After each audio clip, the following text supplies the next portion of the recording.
I mean, I had done a short film maybe a year or two before Room 237 that worked in a similar style where I had actually interviewed people remotely over Skype and illustrated what they were talking about, sometimes literally, sometimes subjectively, with material that kind of reflected on what they had to say. And I really liked the way it sort of put the movie into a different space, almost into more of a dream space, in that these people, it was more about their ideas or their experiences, or that they could represent a type of person or a group of person. Um, and I'm also coming from a background that's more rooted in like remix and music video than like a hardcore documentary. So wanting to have a playful visual style like that was something that just came more naturally to me. Um, so when it came time for Room 237, certainly I wanted to take that further.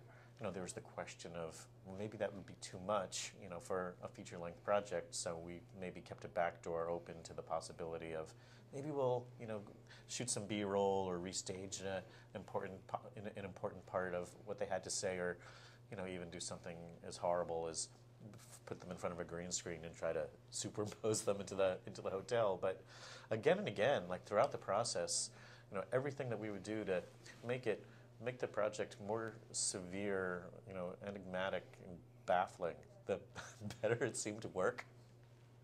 Now, could you Tim, could you describe what sort of a documentary is it? What is it about? Well, Room 237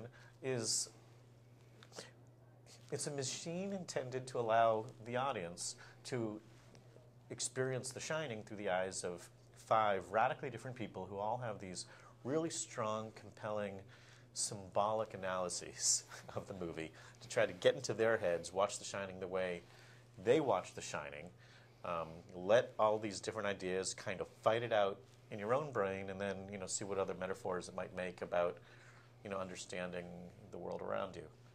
Now, some of these ideas are quite out there. Some of them, I mean, some of the most interesting ones is that The Shining is really a movie about the Holocaust and Indians, which, I mean, how do you evaluate them? You're obviously obsessed with Room 237, with The Shining. What's your take after having seen the film so many times? Well, I mean, I can absolutely see the film through any of these prisms, and something that each person says always sticks with me. What's funny is, you do a project like this, and you've got 5 different points of view, and you might think, well, they can't all be right, can they?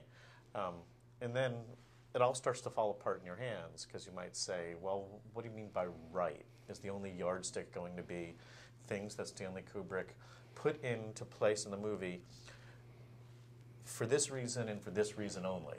And can be verified. And it can be verified, and that's impossible and that's immediately impossible to tell. And then as soon as you go for any step lower, there's 1,000 shades of gray. Trying to include or exclude anything categorically becomes a real challenge. I know, for me, I get especially excited, and maybe the hairs in the back of my neck stand up when I see sort of 2 or 3 of these approaches working together, even though they're coming from radically different places. Like there's the moment where John Fell Ryan is talking about the dissolves and how they create these juxtapositions that are not just transitions but are meaningful juxtapositions in and of themselves.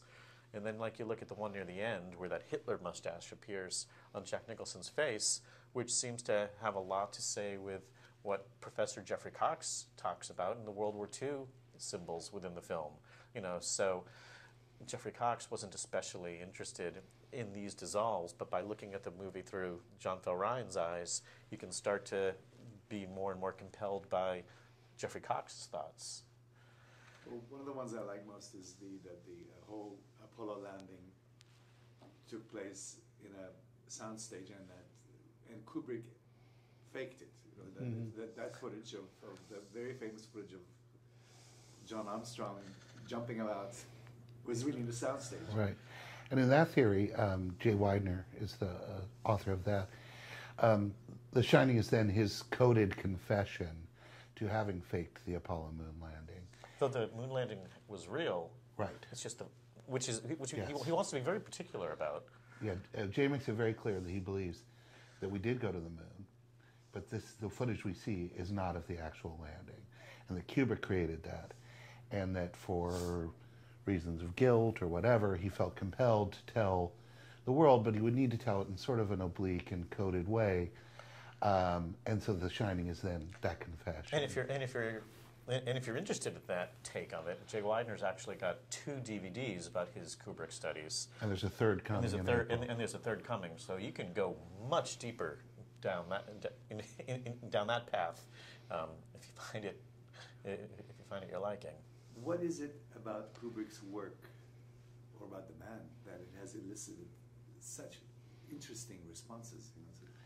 Well, there's so many things, but I think one of them is that he's obviously a great filmmaker, but he's also known as a very meticulous filmmaker, known for many takes and so forth. So a lot of people read that as if there's something in the frame or in the film, Kubrick chose it and it must have a meaning, and it's our job to find it. So I think that's one of the jumping off points for Room 237. Well, and clearly, Stanley Kubrick's films have a symbolic or allegorical, layer to them. Even, his first film, Fear and Desire, he made the incredibly bold choice of having the same actors play the Americans and the Nazis, And I don't believe it was just because it was cheaper not to have to hire more actors, but that he was saying something by that choice. Yeah. And if you look at Lolita, there's some very complicated wordplay and anagrams and characters' names, and in the name of the hotel that they stay in, the Enchanted Hunter, and then the play that Lolita is in near the end, Hunting the Enchantress, that there's this interesting kind of complicated thing happening within that film, and there's pictures on the wall that are very important. So from going back to his earliest stuff, there's evidence that a close reading will pay off. Mm-hmm. And what does it say about you guys? That you use, that's for someone else to someone else to figure out. That you use clips of Eyes Wide Shut, and you're faking it. It says we're in Europe when we're not in Europe. Yeah. Well, but we were in Europe because that's when they shot. That's when they shot that scene. I'm glad you got that. Yeah. But did you have any issues with anybody using these clips? Well, we were very fortunate. We had an amazing clearance team. Rodney cut the film the way he wanted to, and we had to make very few changes from what that was to this. So no, we've been very lucky. But you had to have the cooperation of the Kubrick Trust to get your hands on these clips, didn't you? The film was made without the cooperation of the Kubrick estate. Well, I mean, at the beginning of this project, it was important. We had decided, the whole idea of this movie was what happens when a film leaves the filmmaker's hands and the audience has to, pick the pieces up on their own end.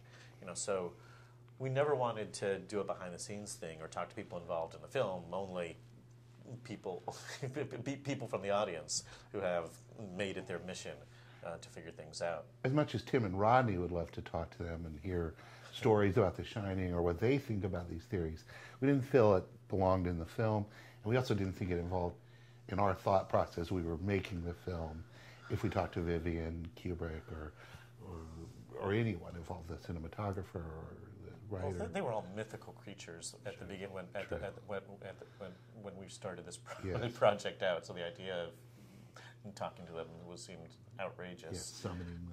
Yeah, and that for this weird YouTube remix project that we were going to make would be so beneath beneath their interest. And then luckily, when it came time to when the snowball rolled down the hill and some momentum built up behind it, we were able to clear things other ways. Thank you very much. Thank you.